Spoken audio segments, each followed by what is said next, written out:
Alhamdulillah nahmaduhu wa nasta'inuhu wa nastaghfiruh wa na'udzu billahi min shururi anfusina wa min sayyiati a'malina man yahdihillahu fala mudilla lahu wa man yudlil fala hadiya lahu asyhadu an la ilaha illallah wahdahu la syarika lahu wa asyhadu anna Muhammadan abduhu wa rasuluh. Allahumma salli wa sallim wa barik ala nabiyyina Muhammadin wa ala alihi wa ashabihi wa man tabi'ahum bi ihsanin ila yaumiddin. Amma ba'du. Fa ya ayyuhal muslimun wal muslimat rahimani wa rahimakumullah. Jamaah sekalian saya hormati dan saya muliakan. Alhamdulillah sore hari ini kita kembali bisa berkumpul bermajelis di masjid ini, di mana insyaallah kita akan melanjutkan pembahasan dari kitab Riyadhus Shalihin karangan Al-Imam An-Nawawi rahimahullahu taala. Dan pembahasan kita terakhir kemarin kita sudah masuk, mulai masuk di bab yang ke-48, yaitu bab at-tahdhir min idza'is salihin wad-dha'afah wal masakin. Peringatan dari mengganggu orang-orang saleh, kaum orang-orang yang lemah, kaum du'afa dan orang-orang miskin.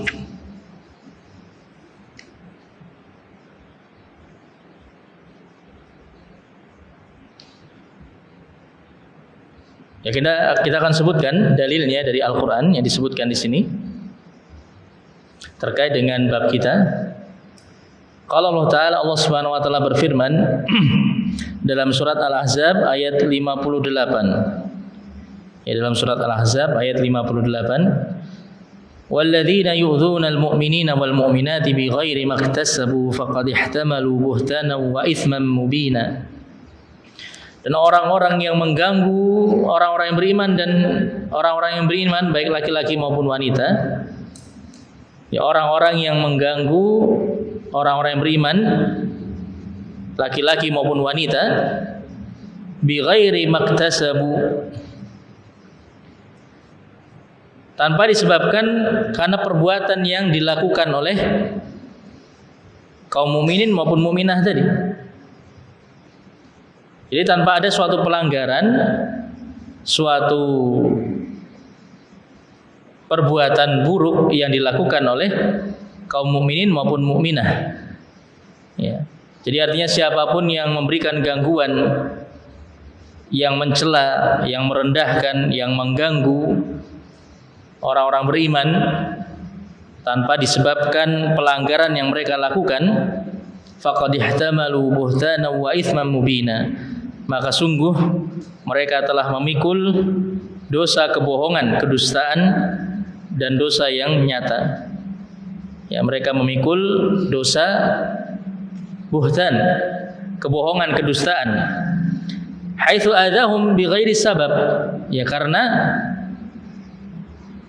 mereka telah mengganggu kaum mukminin tanpa disebabkan, tanpa sebab yang dibenarkan dalam syariat.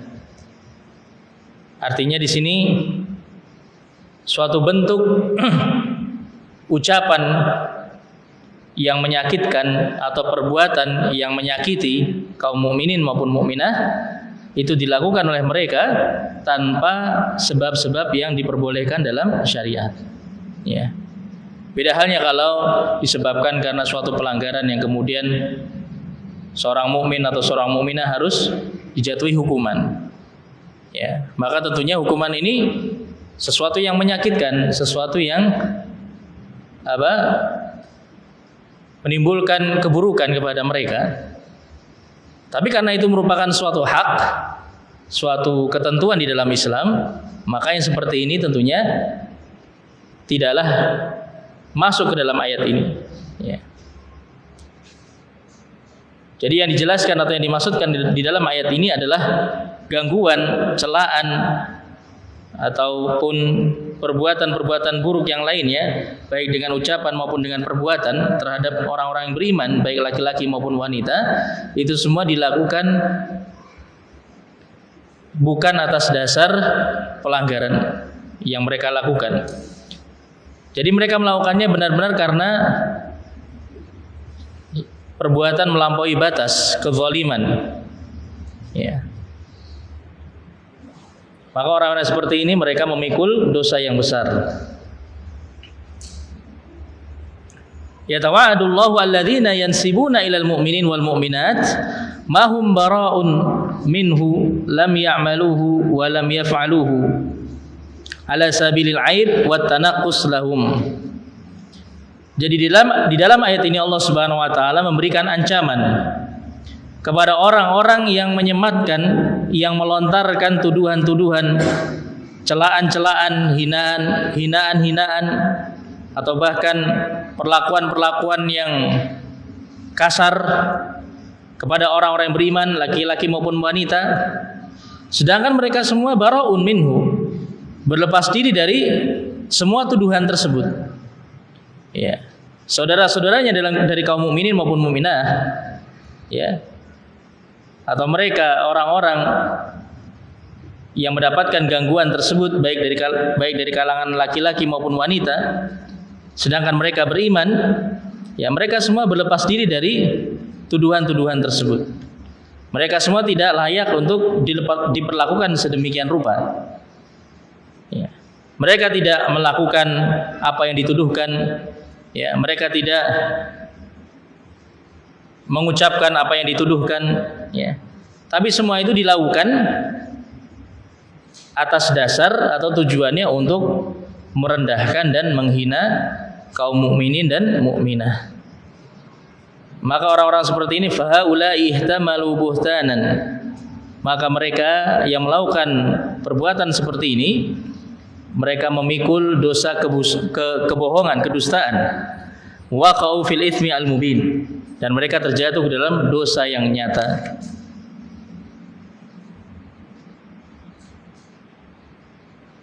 Baik, di sini jamaah sekalian rahimani wa rahimakumullah.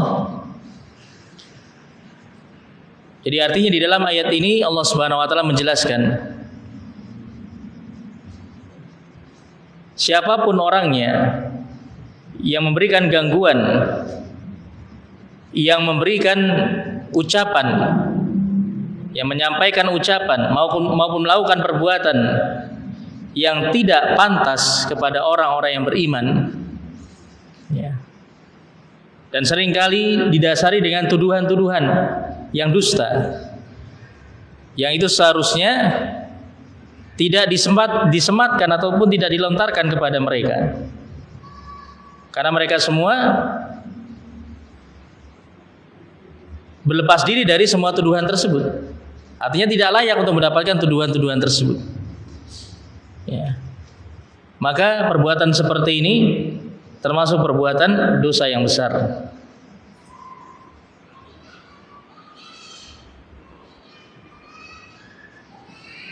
Maka dalam hal ini, ya dalam perkara ini banyak perkara-perkara yang masuk ke dalamnya atau yang tergolong ke dalam perbuatan seperti ini. Ya, seperti tuduhan berzina, ya tuduhan mencuri, yang kemudian disertai dengan celaan, hinaan. Ya, begitu pula dengan perlakuan-perlakuan yang kasar, sikap-sikap yang kasar, atau bahkan sampai menyakiti secara fisik. Ya, itu semua dilakukan tidak berdasarkan sesuatu yang dibenarkan dalam Islam. Ya, kalau dia kemudian menyakiti saudaranya karena suatu perbuatan buruk yang dilakukan oleh saudaranya, membalas perbuatan buruk yang dilakukan oleh saudaranya, itu masih ada sisi kebenarannya dalam Islam. Ya. Atau bahkan ketika dia menuntut saudaranya untuk dihukum secara keras, ya, misal dijatuhi hukuman qisas atau hukum had, ya, maka yang seperti ini kalau memang berdasarkan tuduhan yang benar, maka yang seperti ini tentunya tidaklah tercela di dalam Islam.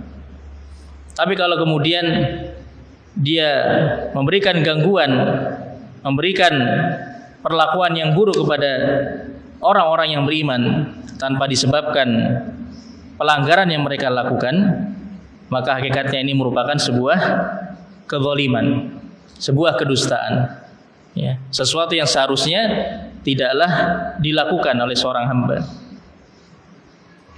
Kemudian dijelaskan di sini wa min aktsari ma yadkhulu fi hadzal wa'id al-kafarah billah wa rasulih.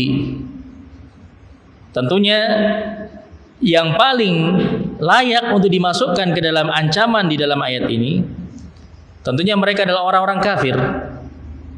Ya, orang-orang kafir yang mereka tidak beriman kepada Allah dan Rasulnya. Yang tentunya mereka semenjak dahulu sampai nanti akhir zaman mereka senantiasa memusuhi orang-orang yang beriman. Mereka terus mengganggu orang-orang yang beriman baik dengan ucapan maupun perbuatannya.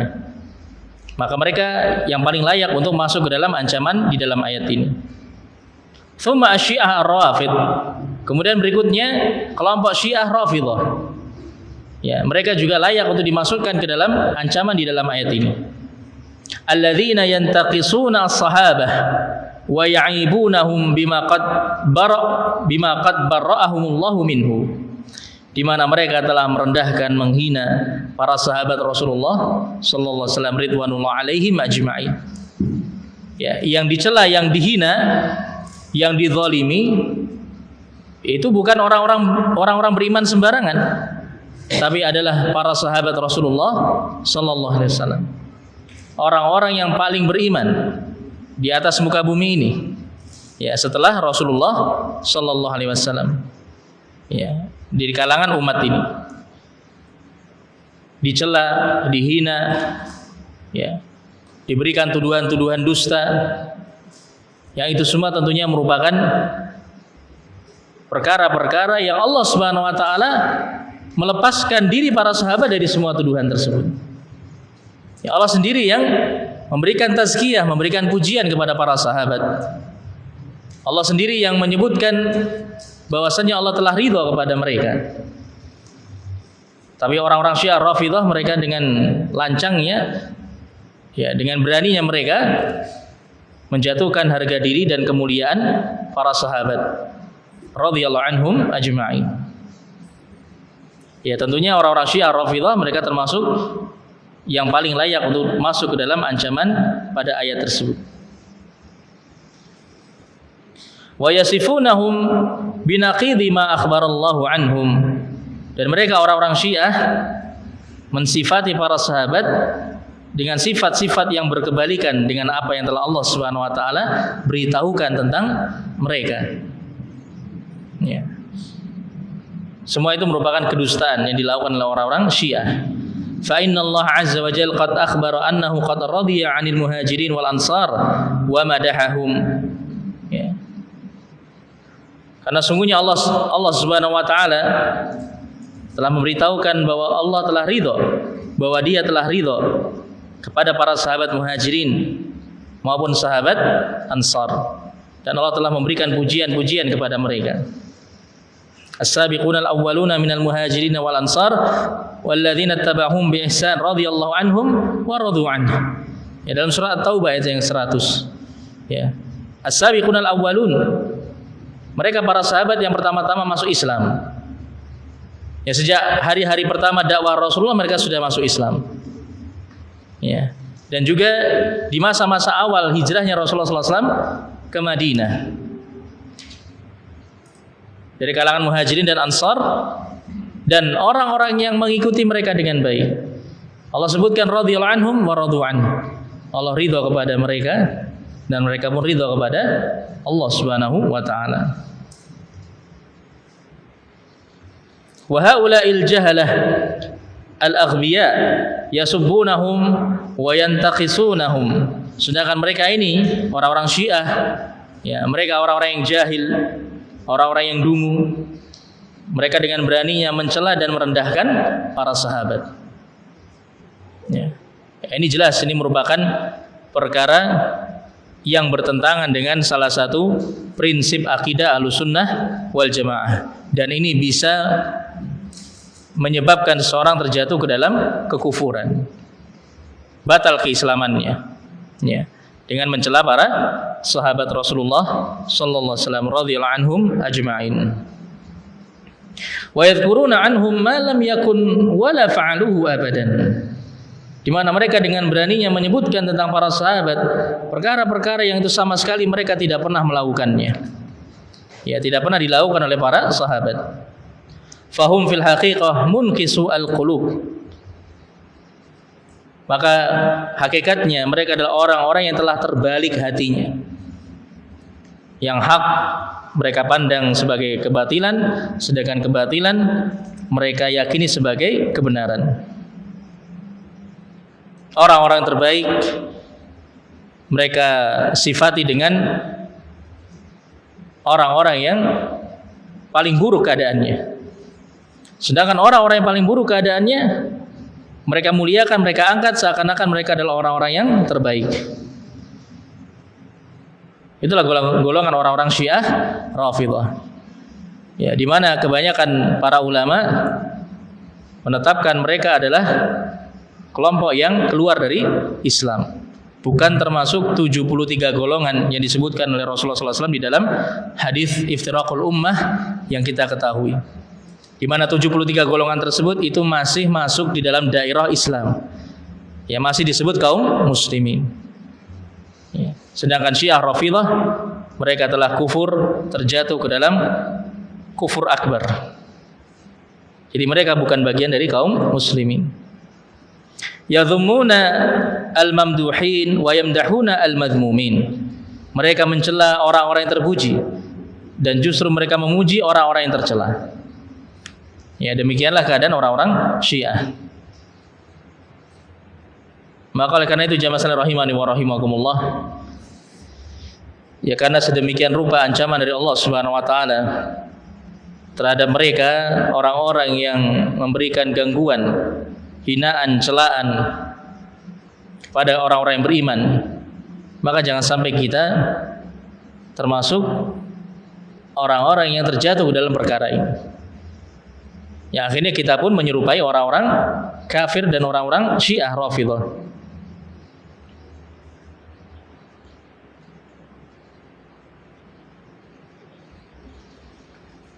Kemudian ayat berikutnya dalam surat Ad-Duha, ayat yang ke-9 dan ke-10, Allah Subhanahu wa taala berfirman, "Fa ammal yatima fala taqhar wa ammas sa'ila fala tanhar." Ya, fa ammal yatima. Kalau ayat yang pertama tadi berkaitan dengan orang-orang soleh, ya. Larangan kita mengganggu orang-orang soleh. Karena orang-orang soleh, orang-orang yang beriman, mereka punya kedudukan yang tinggi di sisi Allah Subhanahu wa taala. Dan mereka adalah orang-orang yang dijaga oleh Allah Subhanahu wa taala, dilindungi oleh Allah Subhanahu wa taala. Maka jangan sampai kemudian kita justru mengusik, ya, melanggar sesuatu yang dijaga dan dilindungi oleh Allah Subhanahu wa taala. Ya, sebagaimana nanti akan disebutkan hadisnya. Walaupun hadis-hadis dalam bab ini semuanya sudah kita lalui pada pembahasan bab-bab sebelumnya. Adapun di sini ayat yang berikutnya dalam surat Ad-Duha ini berkaitan dengan kaum-kaum yang lemah, orang-orang yang lemah, yang mereka seharusnya menjadi orang-orang yang paling terdepan untuk kita bantu, untuk kita tolong, untuk kita muliakan. Ya. Maka Allah Subhanahu wa taala berfirman di sini, fa ammal yatima fala taqhar. Adapun orang-orang anak-anak yatim, ya fala taqhar. Maka janganlah engkau taqhar.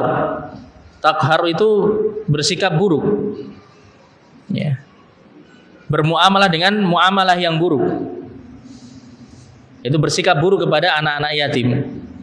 Entah dibentak atau diusir atau yang lainnya.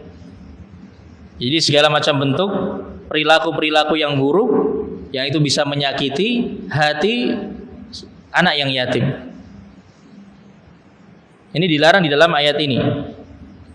Kemudian di ayat yang berikutnya, wa ammas-sa'ila fala tanhar. Adapun terhadap orang-orang yang meminta-minta, tentunya mereka biasanya dari kalangan fakir miskin. Fala tanhar. Maka janganlah engkau menghardiknya, membentaknya, ya, mengusirnya, mencelanya. Kalaupun kemudian kita tidak mau memberi apa yang mereka minta, ya sudah, tolak dengan cara yang baik. Ya, bukan justru ditolak dengan cara yang buruk. Ya, ini termasuk perkara yang dilarang di dalam Islam. Maka jelas dua ayat ini merupakan larangan bagi kita semua agar jangan sampai kita berperilaku buruk, bersikap buruk atau memberikan gangguan kepada orang-orang yang termasuk golongan kaum du'afa, orang-orang yang lemah, baik itu dari kalangan anak-anak yatim, wanita janda, fakir miskin, ya. Ini hendaknya kita perhatikan.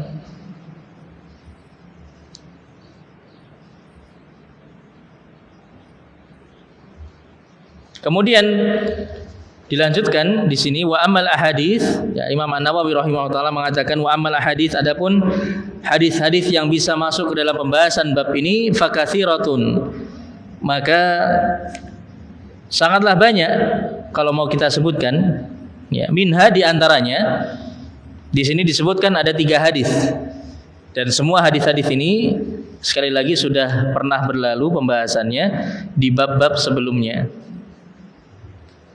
Jadi di sini kita tidak akan membahasnya secara panjang lebar, ya, karena sudah pernah berlalu pembahasannya hadis-hadis ini.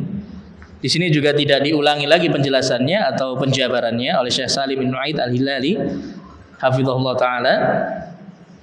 Walaupun di sini tentunya ya kita sedikit murojaah, sedikit mengingat-ingat apa yang disebutkan di dalam hadis-hadis ini. Ada 3 hadis di sini yang beliau bawakan. Hadis yang pertama, hadis Abi Hurairah radhiyallahu anhu fil bab qabla hada, di dalam bab sebelum bab ini. Ya, di dalam bab sebelum bab ini, yaitu hadis tentang waliullah, ya. Ini tentunya hadis yang sangat familiar, yang sangat sering kita dengar. Dan memang hadis ini tentunya layak untuk disebutkan dalam bab ini, karena berkaitan dengan orang-orang soleh, orang-orang yang dicintai oleh Allah Subhanahu wa taala, para waliullah, yang tentunya jangan sampai kita mengganggu mereka. Ya, karena dalam hadis ini jelas Allah mengatakan man 'adali waliyan faqad adzantuhu bil harbi.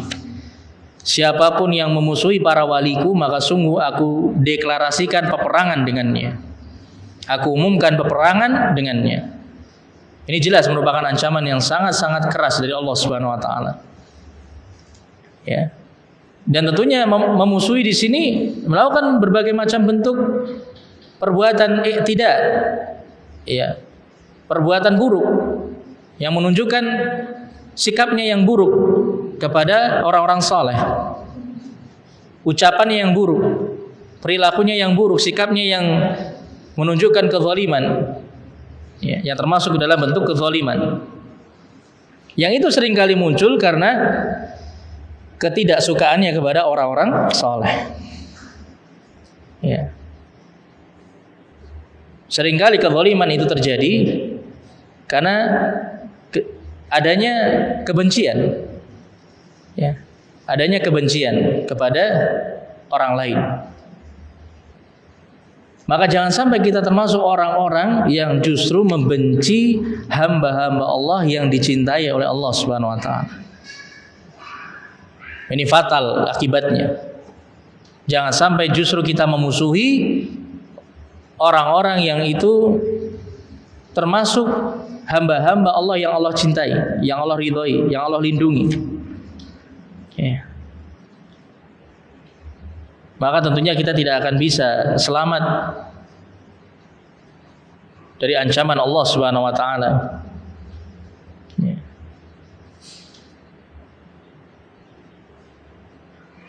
Maka sebagaimana disebutkan dalam hadis ini jelas, ya, menunjukkan kepada kita semua atau menjelaskan kepada kita semua siapa mereka para waliullah. Ya. Mereka adalah hamba-hamba Allah yang dekat dengannya, yang melaksanakan kewajiban-kewajiban, perintah-perintah Allah mereka laksanakan, larangan-larangan Allah mereka jauhi. Ditambah lagi mereka mendekatkan diri kepada Allah dengan amalan-amalan yang sunnah, ya, dengan amalan-amalan yang mustahab, yang dianjurkan. Yang akhirnya itu semakin mendekatkan mereka kepada Allah Subhanahu wa taala, sehingga akhirnya mendatangkan kecintaan Allah kepada mereka. Dan mereka pun menjadi para waliullah, orang-orang yang mendapatkan wilayah dari Allah Subhanahu wa taala. Ya, wilayah di sini maksudnya perlindungan, pertolongan, petunjuk dari Allah Subhanahu wa taala. Ya. Maka itu wilayatullah itu akan didapatkan oleh mereka, hamba-hamba Allah yang dekat dengannya. Maka jangan sampai kemudian kita justru bermusuhan dengan orang-orang yang dekat dengan Allah Subhanahu wa taala. Dan tentunya di sini jamaah sekalian rahimani wa rahimakumullah, kaum mukminin secara umum, ya, kaum mukminin secara umum, sebagaimana dijelaskan oleh para ulama, kaum mukminin secara umum mereka adalah termasuk wali-wali Allah Subhanahu wa taala. Walaupun memang tentunya wilayatullah, tingkat kewalian itu berbeda-beda antara satu dengan yang lainnya. Tergantung seberapa sempurna dia dalam mewujudkan keimanannya. Tapi secara umum hamba-hamba Allah yang beriman itu bisa mendapatkan wilayatullah, kewalian dari Allah Subhanahu wa taala. Maka jangan sampai kita mengganggu orang-orang yang beriman. Ini sebagai peringatan bagi kita semua, ya. Jangan sampai kita berbuat zalim kepada saudara-saudara kita kaum mukminin dan mukminah.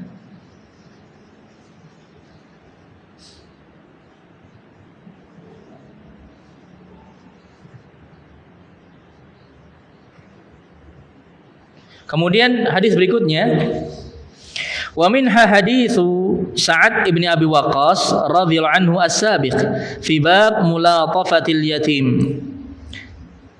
Hadis dari Sa'ad ibn Abi Waqqas, sahabat Sa'ad bin Abi Waqqas radhiyallahu anhu, yang sudah berlalu penyebutannya dalam bab mulatafatul yatim. Nah, sudah agak jauh jaraknya, ya, dari pembahasan kita. Dan mungkin sudah banyak yang lupa hadis ini, di mana Rasulullah SAW pernah berkata kepada Abu Bakar, "Ya Abu Bakrin, la in kunta aghdabtahum laqad aghdabta rabbak." Wahai Abu Bakar, sungguh kalau seandainya engkau membuat mereka marah, maka sungguh Allah Subhanahu wa taala akan murka kepadamu. Allah akan marah kepadamu. Apa kisah di balik ucapan Rasul di sini? Ada yang masih ingat kisah di balik ucapan Rasulullah di sini kepada Abu Bakar? Ini Rasulullah SAW memberikan teguran yang cukup keras kepada Abu Bakar. Ya. Jadi Rasulullah mengatakan, wahai Abu Bakar, sungguh kalau seandainya engkau membuat mereka marah, maka sungguh Allah akan marah kepadamu. Ya. Maka kisahnya di sini, pernah suatu ketika setelah perjanjian Hudaybiyah, ya, setelah perjanjian Hudaybiyah ada perjanjian damai antara kaum muslimin dengan orang-orang kafir Quraisy. Ketika itu kemudian suatu hari Abu Sufyan lewat di hadapan beberapa sahabat. Ya. Abu Sufyan lewat di hadapan beberapa sahabat. Ada sahabat Suhaib bin Sinan. Kemudian Bilal bin Rabah. Ya, yang satu lagi saya lupa. Di sahabat dari kalangan sahabat-sahabat yang istilahnya apa? Kelas bawah, ya, yang tidak terpandang. Dan beberapa sahabat yang lainnya ketika itu. Ketika Abu Sufyan yang ketika itu tentunya belum masuk Islam, ya, masih memusuhi Islam ketika itu, lewat di hadapan mereka. Kemudian para sahabat tadi mengatakan, pedang-pedangnya Allah belum selesai untuk menuntaskan tugasnya, untuk memenggal leher musuh-musuhnya. Ya. Artinya orang ini masih hidup di atas muka bumi. Ya. Jadi masih ada tugas bagi pedang-pedangnya Allah untuk menebas lehernya. Ya, perkataan yang keras tentunya, ya, diucapkan oleh para sahabat ini terhadap pemimpin Quraisy, Abu Sufyan yang ketika itu posisinya sebagai pemimpinnya Quraisy. Maksudnya di sini Abu Bakar, maksudnya jangan jangan sampai kita melanggar perjanjian yang sudah ada di antara kaum muslimin dengan orang-orang kafir Quraisy. Dan juga hendaknya kita berusaha melembutkan hati mereka, menarik hati mereka untuk mau masuk Islam, bukan justru kemudian membuat mereka marah. Maksudnya begitu. Ya, itu yang dimaksudkan oleh Abu Bakar di sini tentunya. Bukan berarti kemudian Abu Bakar punya sikap yang lemah terhadap orang-orang kafir, tidak tentunya. Ya, kita tahu di masa khalifahan beliau, di awal-awal masa kepemimpinan beliau, ketika itu beliau bersikeras untuk mengambil keputusan memerangi kaum muslimin yang tidak mau membayar zakat. Ya. Yang itu sebenarnya keputusan beliau itu ditentang oleh para sahabat yang lain, termasuk oleh Umar radhiyallahu anhu. Tapi kemudian ketika Abu Bakar menyampaikan argumennya, Umar pun akhirnya setuju. Ini sikap yang tegas tentunya, ya, berdasarkan apa yang datang dari Allah dan Rasulnya. Nah, di sini kenapa Abu Bakar mengatakan seperti itu? Ya karena ini masa masa gencatan senjata istilahnya, masa damai antara kaum muslimin dengan orang-orang kafir Quraisy. Jadi jangan sampai kemudian kita menyulut api. Ya. Ini kita tenang dulu. Tapi kemudian ternyata ketika Abu Bakar menceritakan hal ini kepada Rasulullah, justru Rasulullah memberikan teguran seperti ini. Wahai Abu Bakar, bisa jadi apa yang kau ucapkan tersebut membuat para sahabatmu itu tidak senang. Seakan-akan engkau membela Abu Sufyan, seakan-akan engkau membela orang kafir.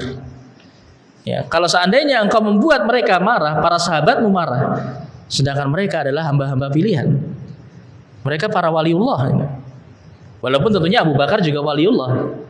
Ya, tapi tentunya Bilal, Suhaib bin Sinan, satu lagi saya lupa. Ya, ada 3 sahabat yang terkenal di situ, tapi dia memang dari kalangan kaum yang lemah. Ya.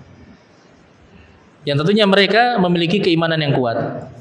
Mereka punya semangat yang tinggi untuk membela Islam hingga akhirnya mengucapkan kalimat seperti itu. Maka di sini Rasulullah SAW justru ternyata membela para sahabat tersebut. Ya. Kemudian menegur Abu Bakar. Kalau seandainya engkau membuat mereka marah, wahai Abu Bakar, maka sungguh Allah akan marah kepadamu. Ya, lihat di sini. Ya. Perhatikan ucapan Rasulullah SAW di sini, jamaah sekalian rahimani wa rahimakumullah. Abu Bakar tentunya bukan bermaksud untuk menyakiti hati para sahabat tadi. Abu Bakar mengucapkan kalimat seperti itu hanya untuk berhati-hati, ya, dan supaya mencegah adanya suatu permasalahan yang lebih besar. Karena baru saja dilakukan perjanjian damai antara kaum muslimin dengan orang-orang kafir Quraisy.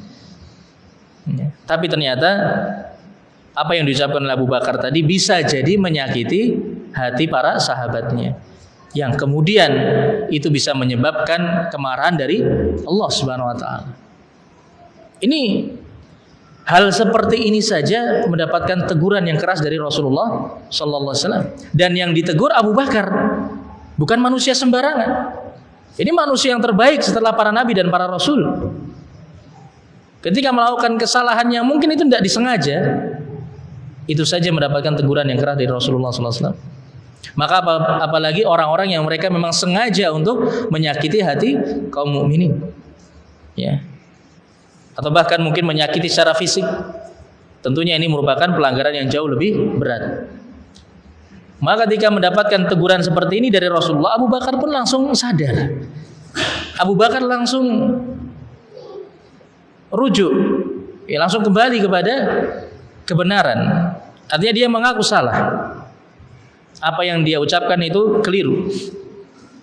Maka kemudian karena Abu Bakar tentunya tidak ingin Allah Subhanahu wa taala marah kepadanya, maka akhirnya langsung Abu Bakar mendatangi para sahabat tadi. Kemudian disampaikan kalimat yang sangat lembut, ya ikhwata. Ya. Para sahabat tersebut dipanggil oleh Abu Bakar dengan panggilan yang paling lembut, ya ikhwata. Wahai saudara-saudaraku. Ya, ikhwata itu panggilan persaudaraan yang paling lembut. Ya.